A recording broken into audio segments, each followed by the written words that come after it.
अतः श्री सत्यनारायण भगवान की व्रत कथा का प्रारंभ करते हैं। प्रथम अध्याय।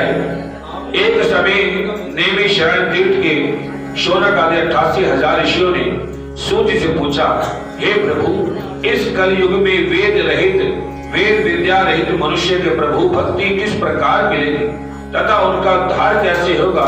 इसलिए हे मुनिश्रेष्ठ, कोई ऐसा तप कहिए जिससे थोड़े ही समय में सब कुछ प्राप्त हो जाए। वह कथा सुनने की हमारी इच्छा है। सर्वशास्त्र ज्ञाता श्री सूत जी बोले, वैष्णव से वे पूछिए, आप सबने प्राणियों के हित की बात पूछी है। अब मैं उस श्रेष्ठ व्रत को आप लोगों से कहूंगा जिस व्रत को नारद जी ने लक्ष्मी नारायण से पूछा और लक्ष्मीपति ने मुनि श्रेष्ठ नारद से कहा, सो ध्यान से सुनिए। एक समय योगी राज नारद जी दूसरों के हित की इच्छा से अनेक लोकों में घूमते हुए मृत्यु लोक आ पहुंचे। यहाँ अनेक योनियों में जन्मे हुए प्राय सभी मनुष्य अपने कर्मों द्वारा अनेक दुखों को पीड़ित देखकर सोचा, किस यत्न के करने से निश्चय ही प्राणियों के दुखों का नाश हो सकेगा। ऐसा मन में सोचकर विष्णु लोक हो गए। वहां श्वेत वर्ण और 4 भुजाओं वाले देवों के ईश नारायण को देखकर, जिनके हाथ में शंख चक्र गदा पद्म थे तथा वरमाला पहने हुए थे, स्तुति करने लगे, हे भगवान, आप अत्यंत शक्ति से संपन्न हैं। मन तथा वाणी भी आपको पा नहीं सकती। आपका आदि मध्य अंत नहीं है। निर्गुण स्वरूप सृष्टि आदि भूतों की भक्ति के दुखों का नाश करने वाले हैं। आपको मेरा नमन है। नारद जी से इस प्रकार की स्तुति सुनकर विष्णु भगवान बोले, मुनिश्रेष्ठ, आपके मन में क्या है? आप किस काम के लिए यहाँ पर आगमन हुए हैं? निसंकोच कहिए। तब नारद जी बोले, मृत्यु लोक में सब मनुष्य जो अनेक योनियों में पैदा हुए हैं, अपने अपने कर्मों द्वारा अनेक प्रकार के दुखों से दुखी हो रहे हैं। हे नाथ, मुझ पर दया रखते हो तो बतलाइए कि उस मनुष्य के सब दुख थोड़े प्रयत्न से कैसे दूर हो सकते हैं। हे नारद, मनुष्य की भलाई के लिए तुमने बहुत ही अच्छा प्रश्न किया है। जिस काम के करने से मनुष्य मुंह से छूट जाता है, वह मैं तुमसे कहता हूँ, सुनो। बहुत पुण्य देने वाला स्वर्ग तथा मृत्यु लोक दोनों दुर्लभ उत्तम व्रत है। आज मैं प्रेम वश होकर तुमसे कहता हूँ, सत्यनारायण का व्रत अच्छी तरह विधि पूर्वक करके मनुष्य आयु पर्यंत यहाँ सुख भोग कर अंत में मोक्ष को प्राप्त हो जाएगा। बोल श्री विष्णु भगवान की जय। श्री भगवान के वचन सुनकर नारद मुनि बोले, उस व्रत का फल क्या है? क्या विधान है? किसने इस व्रत को किया? किस दिन इस व्रत को करना चाहिए? विस्तार से कहिए। भगवान बोले, दुख शोक आदि को दूर करने वाला, धन धान्य को बढ़ाने वाला, सौभाग्य तथा संतान को देने वाले व्रत सब स्थानों में विजय करने वाला है। भक्ति और श्रद्धा के साथ किसी भी दिन मनुष्य सत्यनारायण भगवान के शाम के समय ब्राह्मणों को बंधुओं के साथ धर्म प्राण होकर भोजन करें।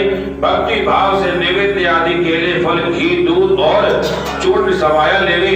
गेहूं के अभाव से साठी का चूर्ण, शक्कर, गुड़ लेवे और सब भक्षण योग्य पदार्थ जमा कराकर भगवान को अर्पण कर देवे तथा बंधुओं सहित ब्राह्मण को भोजन करावे। तत्पश्चात स्वयं भोजन करे। नित्य गीत आदि आचरण सत्यनारायण भगवान का स्मरण करते हुए समय व्यतीत करे। इस तरह व्रत करने से मनुष्य की इच्छा निश्चय पूर्ण हो जाएगी। विशेषकर कली काल में भूमि पर यही एक मोक्ष का सरल उपाय है। भज मन नारायण नारायण नारायण, भज मन विष्णु नारायण नारायण नारायण, विष्णु नारायण नारायण नारायण, लक्ष्मी नारायण नारायण नारायण, लक्ष्मी नारायण नारायण नारायण, भज मन नारायण नारायण नारायण, भज मन नारायण नारायण नारायण। बोलिए विष्णु भगवान की जय। अतः सूत जी बोले, हे ऋषियों, जिसने पहले समय में इस व्रत को किया उसका इतिहास कहता हूँ। ध्यान से सुनिए। सुंदर काशीपुर नगरी में एक अत्यंत निर्धन ब्राह्मण रहता था। वह भूख और प्यास से बेचैन हुआ नित्य पृथ्वी पर घूमता था।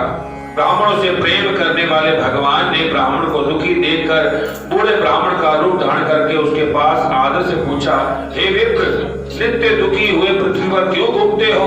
हे श्रेष्ठ ब्राह्मण, यह सब मुझसे कहो, मैं सुनना चाहता हूँ। ब्राह्मण बोला, मैं एक निर्धन ब्राह्मण हूँ, भिक्षा के लिए पृथ्वी पर फिर रहा हूँ। हे भगवान, यदि आप कोई उपाय जानते हैं तो कृपया करके मुझे उपाय बताइए। तब ब्राह्मण बोला कि सत्यनारायण भगवान के मनोवांछित फल देने वाले इस व्रत को कीजिए, इससे आपके सारे दुख दूर हो जाएंगे।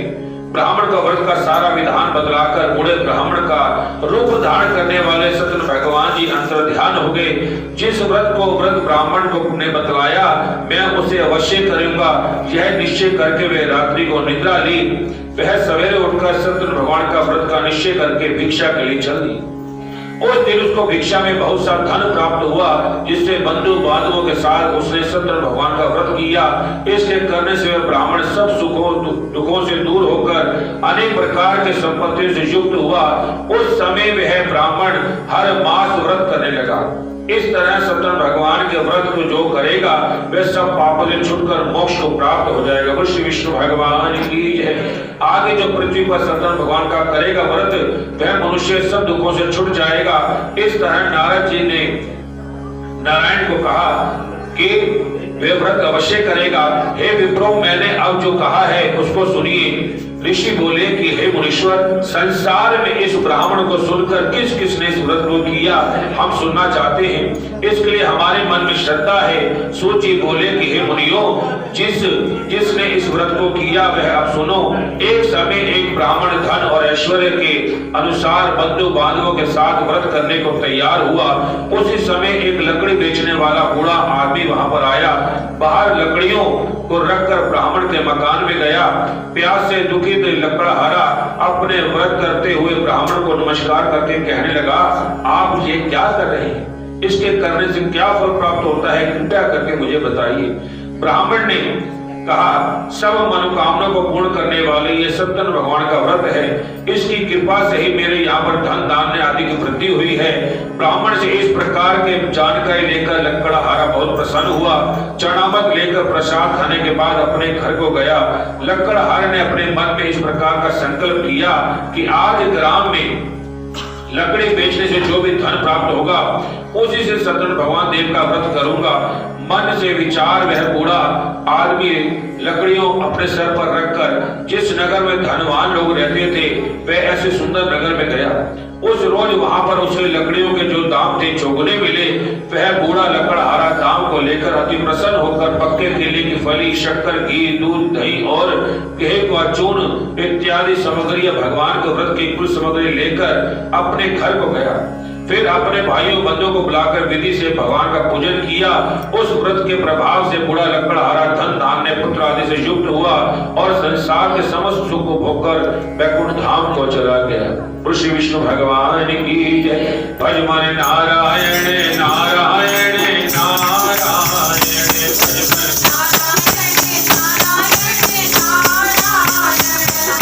नारायण नारायण नारायण, विष्णु नारायण नारायण नारायण, लक्ष्मी नारायण नारायण नारायण, लक्ष्मी नारायण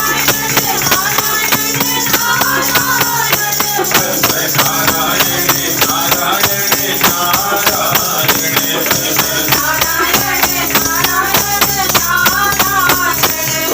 भगवान की है। अतः सूत जी बोले, हे श्रेष्ठ मुनियों, अब आगे कथा कहता हूँ सुनो। पहले समय में उनका मुख नाम का एक बुद्धिमान राजा था। वह सत्य वक्ता और जितेंद्रिय था। प्रतिदिन देव स्थानों पर जाता तथा गरीबों को धन देकर उनके कष्ट को दूर करता था। उसकी पत्नी कमल के समान मुख वाली और सती साध्वी थी। भद्रशिला नदी के तट पर उन दोनों ने श्री सत्यनारायण भगवान का व्रत किया। उस समय वहां पर एक साधु वैश्य आया। उसके पास व्यापार के लिए बहुत सा धन था।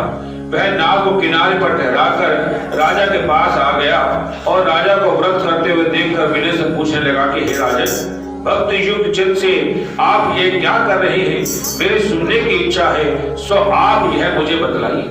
राजा बोला, साधु, आपने बदनों के साथ पुत्र आदि की प्राप्ति के लिए महाशक्तिवान सत्य भगवान का व्रत वह पूजन किया जा रहा है। राजा के वचन सुनकर साधु आदर से बोला कि हे राजन, मुझसे इसका सब विधान कहो, मैं भी आपके कथानुसार इस व्रत को अवश्य करूंगा। मुझे भी कोई संतान नहीं और निश्चय ही होगी। राजा से सब विधान सुनकर व्यापार से निवृत्त होकर वह अपने घर को गया। साधु ने अपनी स्त्री से संतान देने वाले व्रत का समाचार सुनाया और कहा कि जब मेरे संतान होगी तब मैं इस व्रत को अवश्य करूंगा। साधु ने ऐसे वचन अपनी स्त्री को लीलावती को कहे। एक दिन उसकी स्त्री लीलावती पति के साथ अनंत हो सांसारिक धर्म में प्रवृत्त होकर सत्यनारायण भगवान की कृपा से गर्भवती हो गई। वह 10वें महीने उसने सुंदर कन्या को जन्म दिया। श्री विष्णु भगवान की जय। दिनों दिन वह इस तरह बढ़ने लगी जैसे शुक्ल पक्ष का चंद्रमा बढ़ता है। कन्या का नाम कलावती रखा गया। तब लीलावती ने मीठे शब्दों में अपने पति से कहा, आपने संकल्प किया था कि भगवान का व्रत करूंगा, अब आप उसे करिए। साधु बोला, हे प्रिय, इसके विवाह पर अवश्य करूंगा। इस प्रकार अपनी पत्नी को आश्वासन दे वह नगर को गया। कलावती पितृगृह में वृद्धि को प्राप्त हो गई। साधु ने अपने नगर में सखियों के साथ अपनी पुत्री को देखा तो दूत को बुलाकर तुरंत कहा कि पुत्री वास्ते कोई सुयोग्य वर देखकर लाओ। साधु की आज्ञा पाकर दूत कंचन नगर पहुंचा और वहां पर बड़ी खोज भीड़ करके लड़की के लिए सुयोग्य वाणी पुत्र को ले आया। उस सुयोग्य लड़के को देखकर साधु ने अपने बंधु बांधवों सहित प्रसन्नचित्त होकर पुत्री का विवाह उसके साथ कर दिया। किंतु दुर्भाग्य से विवाह के समय भी उस व्रत को करना भूल गया। तब श्री भगवान क्रोधित हो गए और श्राप दिया कि तुम्हें दारुण दुख प्राप्त हो। श्री विष्णु भगवान की जय। अपने कार्य में कुशल साधु बनिया जवान सहित समुद्र स्थित रत्नपुर नगर में पहुंच गया। वहां दोनों ससुर जमाई चंद्रकेतु राजा के नगर में व्यापार करने लगे। एक रोज भगवान सत्यनारायण भगवान की माया से प्रेरित कोई चोर राजा का धन चुराकर भागा जा रहा था। किंतु राजा के दूतों को आता हुआ देखकर चोर ने घबराकर भागते हुए राजा के धन को वहीं पर छुपा दिया जहां पर ससुर जमाई ठहरे हुए थे। जब दूतों ने उस साधु वैश्य के पास राजा के धन को देखा तो दोनों को बांध कर ले गया और प्रसन्नता से दौड़ते हुए राजा के समीप जाकर बोले, यह दो चोर हम पकड़ कर ले आए हैं, देखकर आज्ञा दीजिए। तब राजा की आज्ञा से उनको कठोर कारावास में डाल दिया। उनका सब धन छीन लिया। सत्यनारायण भगवान के श्राप द्वारा उनकी पत्नी भी घर पर बहुत दुखी हुई। घर पर जो धन रखा था चोर चुरा कर ले गए। शारीरिक एवं मानसिक पीड़ा तथा भूख प्यास से अति दुखित हो अन्न की चिंता में कलावती एक ब्राह्मण के घर में गई। वहां उसने सत्यनारायण भगवान का व्रत होते देखा। फिर कथा सुनी तथा प्रसाद ग्रहण करके रात को घर आई। माता ने कलावती से कहा, हे पुत्री, अब तक तुम कहाँ रही? तेरे मन में क्या है? कलावती बोली कि हे माता, मैंने ब्राह्मण के घर में श्री सत्यनारायण भगवान का व्रत देखा है। कन्या के वचन सुनकर लीलावती भगवान के पूजन की तैयारी करने लगी। लीलावती ने परिवार और बंधुओं सहित श्री सत्यनारायण भगवान का पूजन किया और यह वर मांगा कि मेरे पति और दामाद शीघ्र ही घर आ जावे। साथ ही प्रार्थना की कि हम सबका अपराध क्षमा करो। सत्यनारायण भगवान की इस व्रत संतुष्ट हो गए और राजा चंद्रकेतु को स्वप्न में दर्शन देकर कहा कि हे राजन, दोनों वैश्यों को प्रातः ही छोड़ दो। सब धन जो तुमने ग्रहण किया है दे दो, नहीं तो तेरा धन, राज्य, पुत्र आदि सब नष्ट कर दूंगा। राजा से ऐसे वचन सुनकर भगवान अंतर्ध्यान हो गए। प्रातः काल राजा चंद्रकेतु ने सबको सभा में यह सपना सुनाया। फिर दोनों वाणी पुत्रों को कैद से मुक्त कराकर सभा में बुलाया।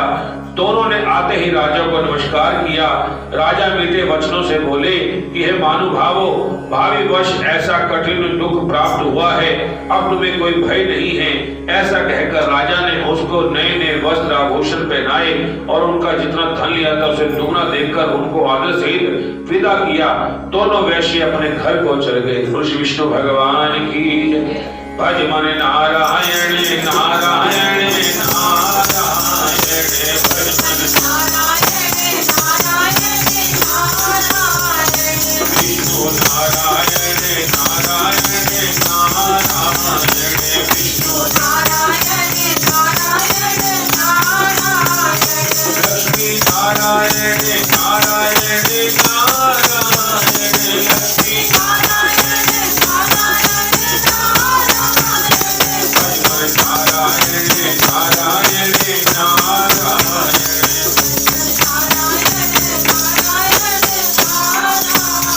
श्री विष्णु भगवान की जय। सूची बोले, वैश्य ने मंगलाचार करके यात्रा आरंभ की और अपने नगर को चल दिए। उनके थोड़ी दूर निकलने पर दंडी वैश्यधारी सतत भगवान की ने पूछा कि हे साधु, तेरी नाव में क्या है? अब अभिमानी वाणी हंसता हुआ बोला, हे दंडी, आप क्यों पूछ रहे हैं? क्या धन लेने की इच्छा है? इसमें तो नाव में तो बेल और पत्ते भरे। वैश्य का कठोर वचन सुनकर भगवान ने कहा, तुम्हारा वचन सत्य हो। दंडी ऐसा कहकर वहां से दूर चले गए और कुछ दूर जाकर समुद्र के किनारे बैठ गए। दंडी के जाने पर वैश्य ने नित्य क्रिया करने के बाद नाव को ऊंची उठी देखकर अचंभा किया और नाव में बेल पत्ते आदि देखकर मूर्छित होकर जमीन पर गिर पड़ा। फिर मूर्छा खुलने पर अत्यंत शोक प्रकट करने लगा। तब उसका दामाद बोला कि आप शोक ना करें, यह दंडी का श्राप है, अतः उनकी शरण में चलना चाहिए, तभी हमारी मनोकामना पूर्ण होंगी। दामाद के वचन सुन दंडी के पास पहुंचा और अत्यंत भक्ति भाव से नमस्कार करके बोला, मैंने जो आपसे असत्य वचन कहे हैं उनको क्षमा करें। ऐसा कहकर महान शोकातुल होने को रोने लगा। तब दंडी भगवान बोले कि हे वाणी पुत्र, मेरी आज्ञा से बार बार तुम्हें दुख प्राप्त होता है, तू मेरी पूजा से विमुख है। साधु बोला कि हे भगवान, आपकी माया से मोहित होकर ब्रह्मा आदि भी आपके रूप को नहीं जानते हैं, तब मैं अज्ञानी आपको कैसे जान सकता हूँ? आप प्रसन्न होइए और समर्थ होइए, मैं समर्थ के अनुसार आपका पूजन करूंगा। मेरी रक्षा करो, पहले के समान नौका में धन भर दो। उसके भक्ति युक्त वचन सुनकर भगवान प्रसन्न हो गए और इच्छा अनुसार वर देने वाले देकर अंतर ध्यान हो गए। तब उन्होंने नाव पर आकर देखा कि नाव धन से परिपूर्ण है। फिर भगवान सतत भगवान का पूजन करके साथियों सहित अपने नगर को चल दिया। अब अपने नगर के निकट पहुंचकर दूत को घर भेजा। दूत ने साधु के घर में जाकर स्त्री को नमस्कार करके कहा कि साधु अपने जमात सहित नगर के समीप आ पहुंचे हैं।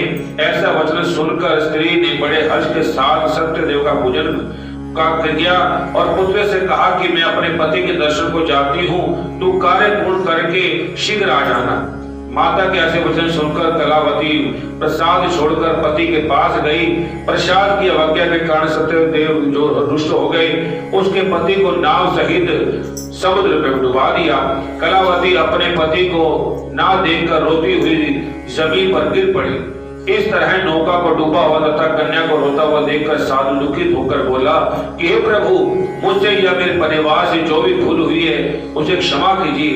उसके दीन वचन सुनकर सत्यदेव प्रसन्न हो गए और आकाशवाणी हुई कि हे साधु, तेरी कन्या ने मेरे प्रसाद की अवज्ञा की है, इसलिए इसका पति अदृश्य हुआ है।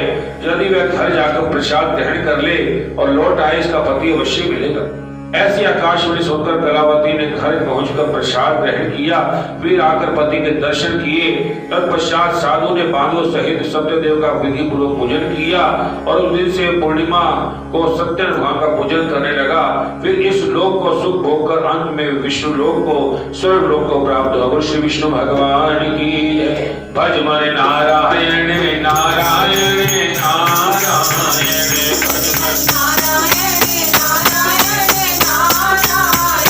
विष्णु नारायण नारायण नारायण विष्णु नारायण नारायण नारायण लक्ष्मी नारायण नारायण नारायण लक्ष्मी नारायण नारायण नारायण भजन नारायण नारायण नारायण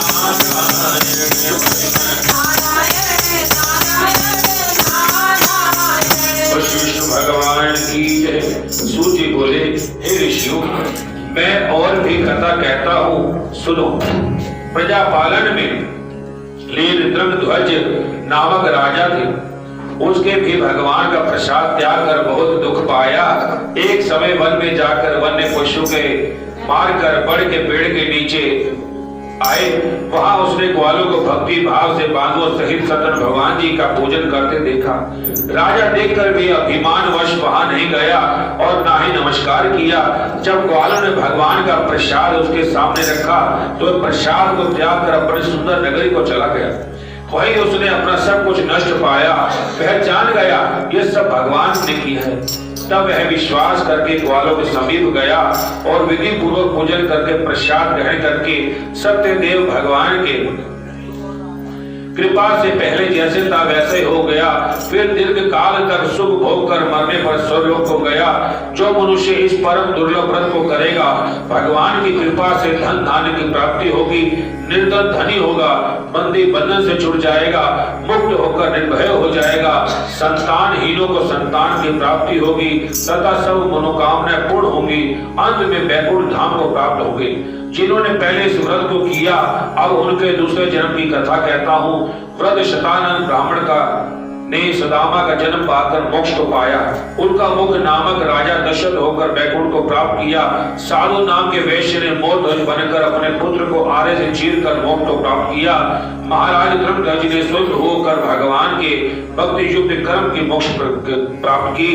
और इसी प्रकार सभी हाथ जोड़कर श्री विष्णु भगवान से क्या कहेंगे, हे प्रभु, आप कथा नहीं कर रहा, आपसे कह रहा हूं, हे प्रभु, हम आपके बच्चे हैं, कार्तिक मास में आपके चरणों में वंदना की। इस कार्य में अगर हमसे कोई भूल चूक हो गई हो तो अपना बच्चा अपनी बच्ची जानकर हमें क्षमा करें। ओम शांतकारं भुजगशयनं पद्मनाभं सुरेशं विश्वधारं गगनशं मेघवर्णं शुभांगं लक्ष्मीकान्तं कमलेनं योगविद्राणगभ्यं वन्दे विष्णु भवेरं सर्वलोकैकनाथं सर्वलोकैकनाथं। ओम विष्णुभ्यो नमो नमः। भज मन नारायण नारायण नारायण।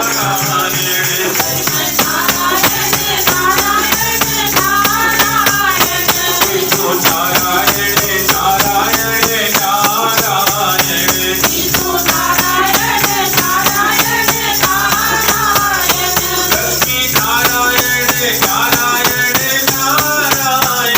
लक्ष्मी नारायण नारायण नारायण।